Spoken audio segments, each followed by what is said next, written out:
Halo teman-teman semua, kita berjumpa kembali dalam channel Isi Accounting. Untuk menjawab pertanyaan dari teman-teman semua mengenai bagaimana cara menghitung metode penyusutan double declining apabila ada nilai sisa dan apabila tidak ada nilai sisa. Oke, tanpa berlama-lama mari kita mulai saja.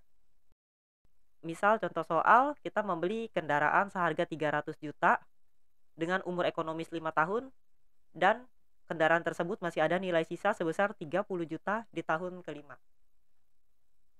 Untuk menghitung dengan Excel kita menggunakan rumus DDB, yaitu sama dengan DDB cost 300 juta, titik koma salvage yaitu nilai sisa 30 juta, titik koma life yaitu umur ekonomis 5 tahun dan period. Di tahun pertama misal 1. Tinggal kita enter dan setelah itu tinggal kita drag aja, tarik ke bawah.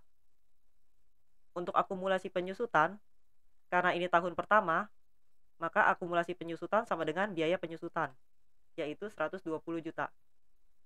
Untuk nilai buku, diperoleh dari harga perolehan dikurangin akumulasi penyusutan tahun pertama, yaitu 300 juta dikurang 120 juta, sama dengan 180 juta.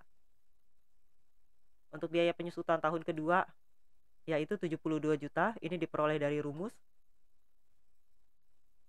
Untuk akumulasi penyusutan tahun kedua, diperoleh dari akumulasi penyusutan tahun pertama 120 juta ditambah biaya penyusutan tahun kedua 72 juta, sama dengan 192 juta. Untuk nilai buku diperoleh dari harga perolehan 300 juta dikurang akumulasi penyusutan tahun kedua 192 juta, diperoleh 108 juta. Biaya penyusutan tahun ketiga yaitu 43.200.000. Ini rumus. Untuk akumulasi penyusutan tahun ketiga diperoleh dari akumulasi penyusutan tahun kedua 192 juta ditambah biaya penyusutan tahun ketiga 43.200.000, sama dengan 235.200.000.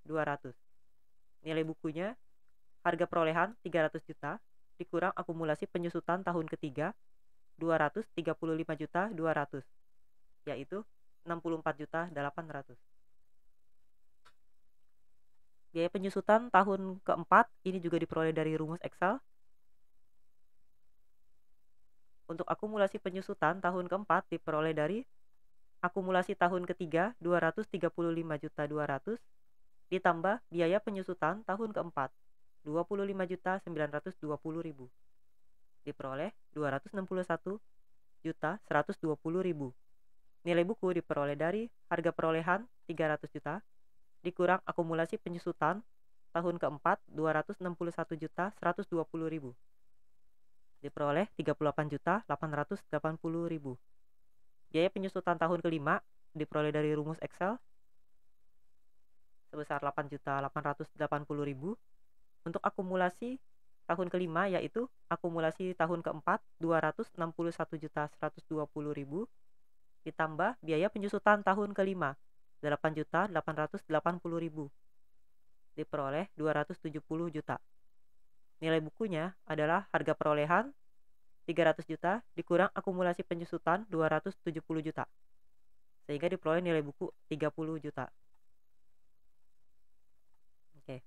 Selanjutnya, bagaimana apabila nilai sisanya 0, tidak ada nilai sisa? Caranya juga sama seperti tadi, yaitu menggunakan rumus DDB. Untuk akumulasi penyusutan tahun pertama sebesar dengan biaya penyusutan, dan nilai buku yaitu harga perolehan 300 juta dikurang akumulasi penyusutan 120 juta. Cara ini sama sampai dengan tahun keempat.